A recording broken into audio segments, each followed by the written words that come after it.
ಧನುರ್ರಾಶಿ ಯಾವುದೇ ರೀತಿಯ ಬದಲಾವಣೆಯ ಬಗ್ಗೆ ಚಿಂತನೆಯನ್ನು ನಡೆಸಬೇಡಿ. ಆ ಬದಲಾವಣೆ ಅನ್ನುವಂಥದ್ದು ನಿಮ್ಮ ಮನಸ್ಸಿನಿಂದ ದೂರವಾಗಲಿ ಅನ್ನುವಂಥದ್ದು, ಮೊದಲು ಅದನ್ನು ಬದಲಾಯಿಸ್ಕೊಳ್ಳಿ ಅನ್ನುವಂಥದ್ದು ಸಲಹೆ. ಜನರಿಗೆ ಸ್ಫೂರ್ತಿ ಸಿಕ್ಕುವಂತಹ ದಿವಸ. ನೀವು ಮಾಡತಕ್ಕಂತಹ ಕೆಲವು ನಿರ್ಧಾರಗಳು, ಕೆಲವು ವಿಚಾರಗಳು, ಕೆಲವು ಚರ್ಚೆಗಳು ಬೇರೆಯವರನ್ನು ಸ್ಫೂರ್ತಿದಾಯಕರನ್ನಾಗಿ ಮಾಡುತ್ತೆ. ಆ ರೀತಿ ನಾನು ಯೋಚನೆ ಮಾಡಬಹುದಾಗಿತ್ತಲ್ಲ ಅನ್ನುವಂಥದ್ದು ಮನಸ್ಸಿಗೆ ಬರಬಹುದು ಅಂತ ಅರ್ಥ. ಹೊಸ ಹೂಡಿಕೆಗೆ ಅವಕಾಶಗಳಾಗುವಂಥದ್ದು, ಅನುಕೂಲದ ಸಮಯವನ್ನು ಸರಿಯಾದಂತಹ ರೀತಿಯಲ್ಲಿ ವಿನಿಯೋಗ ಮಾಡಿಕೊಳ್ಳಿ. ನಿಮಗೇನೋ ಭಗವಂತ ಕೊಟ್ಟ ಹಾಗೆ ಅಥವಾ ನಿಮ್ಮ ಅದೃಷ್ಟಕ್ಕೆ ತಕ್ಕ ಹಾಗೆ, ನಿಮ್ಮ ಯೋಗ್ಯತೆಗೆ ಅನುಸಾರವಾಗಿ ಒಂದಷ್ಟೆಲ್ಲ ವ್ಯವಸ್ಥೆಗಳು ಇರಬಹುದು. ಆ ವ್ಯವಸ್ಥೆಗಳನ್ನು ನಿಮ್ಮ ಯೋಗ್ಯತಾನುಸಾರವಾಗಿ ಸರಿಯಾದಂತಹ ಕೆಲಸಗಳಿಗೆ, ನಿಮ್ಮ ಅಭಿವೃದ್ಧಿಗೆ, ಅಭ್ಯುದಯಕ್ಕೆ ಬೇಕಾಗುವ ರೀತಿಯಲ್ಲಿ ಒಳ್ಳೆಯತನದಿಂದ ಅದನ್ನು ಉಪಯೋಗ ಮಾಡ್ಕೊಳ್ಳಿ ಅಂತ ಅರ್ಥ. ಸ್ವೇಚ್ಛೆ ಇರ್ತಕ್ಕಂಥವ್ರು ಗುರಿ ಮುಟ್ಟೋದು ಕಷ್ಟ ಆಗುತ್ತೆ. ನನ್ನ ಮನಸ್ಸಿಗೆ ಬಂದಾಗ ನಾನು ಮಾಡ್ತೀನಿ ಅಂತಂದರೆ ಅಂದುಕೊಂಡಂತಹ ಗುರಿ ಸಾಧನೆಗೆ ಕಷ್ಟವಾದೀತು ಅನ್ನುವಂಥದ್ದನ್ನು ಗಮನಿಸಬೇಕು.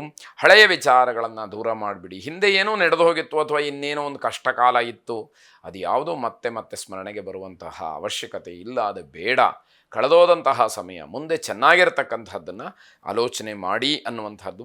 ಸುಬ್ರಹ್ಮಣ್ಯ ಸ್ವಾಮಿಯನ್ನು ವಿಶೇಷವಾಗಿ ಪ್ರಾರ್ಥನೆ ಮಾಡಿ, ಅನುಕೂಲ ಇರತಕ್ಕಂಥವ್ರು ಸುಬ್ರಹ್ಮಣ್ಯ ಸ್ವಾಮಿಗೆ ಕ್ಷೀರಾಭಿಷೇಕವನ್ನು ಮಾಡಿಸಿ ಇರತಕ್ಕಂತಹ ಪಾಪಗಳೆಲ್ಲವೂ ಕೂಡ ದೂರವಾಗಲಿ, ಶುಭವಾಗಲಿ. ಮಕರ ರಾಶಿ ಜನ ನಿಮ್ಮ ಸಲಹೆಯನ್ನು ಸ್ವೀಕಾರ ಮಾಡಬಹುದು. ಹಾಗಾಗಿ ಉತ್ತಮವಾದಂತಹ ಸಲಹೆಯನ್ನು ಕೊಡಿ. ಸಮಾಜಮುಖಿಯಾದಂತಹ ಪರಿವರ್ತನೆಗೆ ಕಾರಣವಾಗ್ತಕ್ಕಂತಹ ಅಂತಹ ಪರಿವರ್ತನೆಯು ಧನಾತ್ಮಕವಾಗಿ ಫಲವನ್ನು ಕೊಡ್ತಕ್ಕಂತಹ ವಿಚಾರ ನಿಮ್ಮ ಮನಸ್ಸಿನಲ್ಲಿ ಇರಲಿ. ಸ್ನೇಹಿತರ ಜೊತೆ ಕಾಲ ಕಳೆಯೋದ್ರಿಂದ ಸಂತೋಷವಾಗಿರ್ತೀರಿ. ನಿಮ್ಮ ಖುಷಿಯನ್ನು ಹಂಚಿಕೊಳ್ತೀರಿ. ಅವರ ಖುಷಿ ನಿಮ್ಮನ್ನು ಕೂಡ ಮನಮುಟ್ಟುತ್ತೆ ಅನ್ನುವಂಥದ್ದು.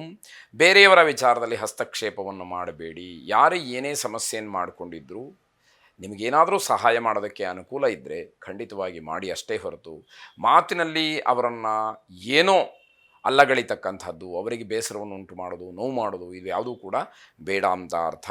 ಕುಟುಂಬದಲ್ಲಿ ನೆಮ್ಮದಿಯ ವಾತಾವರಣವನ್ನು ಕಾಪಾಡಿಕೊಳ್ಬೇಕು. ಮನೆಯಲ್ಲಿ ಶಾಂತಿ ಇದೆ ಅಂತಾದರೆ ನೀವು ಹೊರಗಿನ ಕೆಲಸಕ್ಕೆ ನಿಮಗೊಂದಷ್ಟು ಅನುಕೂಲಗಳು ಆಗುವಂಥದ್ದಿರುತ್ತೆ. ಕಠಿಣವಾದಂತಹ ಶ್ರಮಕ್ಕೆ ತಕ್ಕ ಪ್ರತಿಫಲ ಇರುತ್ತೆ. ಹಾಗಾಗಿ ನೀವು ಏನೇ ಕಷ್ಟ ಬರಲಿ, ಎಷ್ಟೇ ಕಷ್ಟ ಆಗಲಿ, ಕಷ್ಟಪಟ್ಟಷ್ಟೂ ನಿಮಗೆ ಅನುಕೂಲ ಅಥವಾ ಒಳ್ಳೆಯದು ಅನ್ನುವಂಥದ್ದು ಕಾಣುತ್ತೆ. ತುಳಸಿಯಿಂದ ಮಹಾವಿಷ್ಣುವನ್ನು ಅರ್ಚನೆ ಮಾಡಿ, ಪ್ರಾರ್ಥನೆ ಮಾಡಿ, ಶುಭವಾಗಿ. ಕುಂಭರಾಶಿ ಬೇಡದೇ ಇರುವಂತಹ ಕೆಲಸಗಳಲ್ಲಿ, ಬೇಡದೇ ಇರುವಂತಹ ಮಾತುಗಳಲ್ಲಿ ಅಥವಾ ನಿಮಗೆ ಸಂಬಂಧ ಪಡದೇ ಇರತಕ್ಕಂತಹ ವಿಚಾರಗಳಲ್ಲಿ ಸಮಯವನ್ನು ಕಳೆದು ಬಿಡ್ತೀರಿ. ಹಾಗಾಗಿ ಆ ಸಂದರ್ಭದಲ್ಲಿ ಸಮಯದ ಬೆಲೆ ಗೊತ್ತಾಗದಲೇ ತೊಂದರೆಯನ್ನು ಮಾಡಿಕೊಳ್ತೀರಿ. ಆ ನಂತರದಲ್ಲಿ ಅದಕ್ಕೋಸ್ಕರವಾಗಿ ಕಷ್ಟಪಡ್ತೀರಿ ಅನ್ನುವಂಥದ್ದು. ನಿಮ್ಮ ಸಹಕಾರಕ್ಕನುಗುಣವಾಗಿ ಬೇರೆ ಬೇರೆ ಕಡೆಗಳಲ್ಲಿ ಬೆಲೆ ಅನ್ನುವಂಥದ್ದು ಸಿಕ್ಕುತ್ತೆ. ಯಾವ ಕೆಲಸಕ್ಕೆ ನಿಮ್ಮ ಸಹಕಾರ ಎಷ್ಟರ ಮಟ್ಟಿಗೆ ಇದೆಯೋ ಅಷ್ಟು ನಿಮಗೊಂದು ರೀತಿಯಲ್ಲಿ ಗೌರವ ಸಿಕ್ಕುವಂಥದ್ದಾಗುತ್ತೆ. ತಾಳ್ಮೆಯಿಂದ ಆತ್ಮಾವಲೋಕನವನ್ನು ಮಾಡಿಕೊಳ್ಳಿ. ನೀವು ಮಾಡ್ತಾ ಇರತಕ್ಕಂತಹ ಕೆಲಸ ಏನು, ಯಾವ ರೀತಿ ನಿಮ್ಮ ಹಿನ್ನೆಲೆ ಇದೆ, ಹೇಗೆ ನಡೆದುಕೊಂಡು ಬಂದ್ರಿ, ನಿಮ್ಮ ಮುಂದಿನ ಉದ್ದೇಶ ಏನು, ಯಾವ ರೀತಿಯಲ್ಲಿ ಸಮಾಜಕ್ಕೆ ನಿಮ್ಮ ಕೊಡುಗೆ ಇದೆ, ಮಾರ್ಗದರ್ಶನ ಇದೆ ಅನ್ನುವಂಥದ್ದನ್ನೆಲ್ಲ ತಿಳಿಬೇಕಾದಂಥದ್ದು. ಆತಂಕವನ್ನು ಪಡುವಂಥದ್ದು ಬೇಡ, ಸಮಾಧಾನ ಇರಲಿ. ಎಲ್ಲ ಕೆಲಸಗಳನ್ನು ನಿಭಾಯಿಸ್ತಕ್ಕಂತಹ ಶಕ್ತಿ ನಿಮಗಿರುತ್ತೆ. ಆ ಕೆಲಸಗಳನ್ನು ಪೂರೈಸಿ ನಂತರದಲ್ಲಿ ಸಮಾಧಾನವನ್ನು ಪಟ್ಕೊಳ್ತಕ್ಕಂಥದ್ದು. ವಾದ ವಿವಾದಗಳಲ್ಲಿ ತಲೆಯನ್ನು ಹಾಕದೇ ಇದ್ದರೆ ಬಹಳ ಒಳ್ಳೆಯದು. ಒಂದು ವೇಳೆ ಆ ರೀತಿಯ ವಾದ ವಿವಾದಗಳಲ್ಲಿ ನೀವು ಕೂಡ ಭಾಗಿಯಾದರೆ ನಿಮ್ಮನ್ನೇ ಮುಖ್ಯವಾಗಿ ಗುರುತಿಸುವಂತಹ ಸಂದರ್ಭಗಳು ಬರಬಹುದು. ಹಣದ ವಿಚಾರದಲ್ಲಿ ನಿರಾಸೆಯಾಗತ್ತೆ.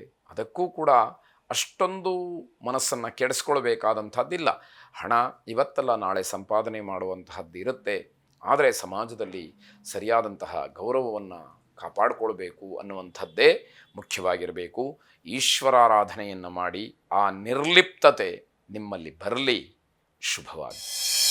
ಕೊನೆಯದಾಗಿ ಮೀನರಾಶಿ, ಯಾವ ಗುರಿ ಇದೆಯೋ ಅದರ ಬಗ್ಗೆ ನೀವು ನಿರ್ದಿಷ್ಟವಾದಂತಹ ಮನಸ್ಸನ್ನು ಇಟ್ಟುಕೊಳ್ಬೇಕು. ಜೊತೆಗೆ ಯಶಸ್ಸನ್ನು ಸಾಧನೆ ಮಾಡಬೇಕಾದರೆ ನಿರ್ದಿಷ್ಟವಾದಂತಹ ಗುರಿ ಅಲ್ಲಿ ಮುಖ್ಯ ಅಂತ ಹೇಳಿ ಅನಿಸುತ್ತೆ.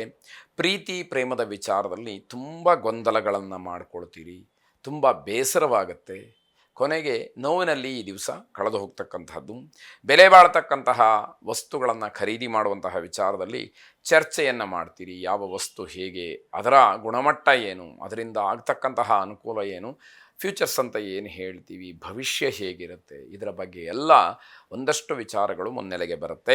ಸಾಮಾಜಿಕವಾದಂತಹ ಕಾರ್ಯಕ್ರಮಗಳಲ್ಲಿ ಹೆಚ್ಚು ಆಸಕ್ತಿಯನ್ನು ವಹಿಸ್ತೀರಿ, ಅವಕಾಶ ಇರುತ್ತೆ, ಅಲ್ಲಿ ನಿಮಗೆ ಅನುಕೂಲಗಳು ಕೂಡ ಆಗುವಂಥದ್ದು. ಅದೃಷ್ಟ ಚೆನ್ನಾಗಿದೆ ಅಂತ ಹೇಳಿ ಅಂದ್ಕೊಳ್ಳೋದ್ರಲ್ಲಿ ದಿವಸ ಕಳೆದು ಹೋಗಿಬಿಡುತ್ತೆ. ಅಂದರೆ ಸಮಯ ಎಷ್ಟು ಬೇಗ ನಮ್ಮಿಂದ ಹೋಗುತ್ತೆ ಅನ್ನುವಂಥದ್ದನ್ನು ಗಮನಿಸ್ಕೊಳ್ಬೇಕು. ನಿಮ್ಮ ಸೇವೆ, ಸಾಮಾಜಿಕವಾದಂತಹ ಕಳಕಳಿ, ಇದರಿಂದ ಎಲ್ಲ ಜನಮನ್ನಣೆ ಸಿಕ್ಕುವಂಥದ್ದಿರ್ಬೋದು. ನಿಮ್ಮ ಬಗ್ಗೆಯೇ ಹೆಚ್ಚು ಗಮನವನ್ನು ಕೊಡಬೇಕಾದಂತಹ ದಿವಸ. ಆತ್ಮಾವಲೋಕನ ಇರಬಹುದು, ಅಥವಾ ನಿಮ್ಮ ಅನುಕೂಲಕ್ಕೆ ಯಾವ ರೀತಿಯಲ್ಲಿ ನೀವು ಸಿದ್ಧತೆಗಳನ್ನು ಮಾಡಿಕೊಳ್ಬೇಕು ಅನ್ನುವಂಥದ್ದಿರ್ಬೋದು. ಹೀಗೆಲ್ಲ ವೈಯಕ್ತಿಕವಾದಂತಹ ಜೀವನಕ್ಕೆ ಆದ್ಯತೆಯನ್ನು ನೀಡುವಂತಹ ಸಮಯ ಅಂತ ಅರ್ಥ. ಕುಲದೇವತಾ ಪ್ರಾರ್ಥನೆಯನ್ನು ಮಾಡಿ. ಶುಭವಾಗಿ.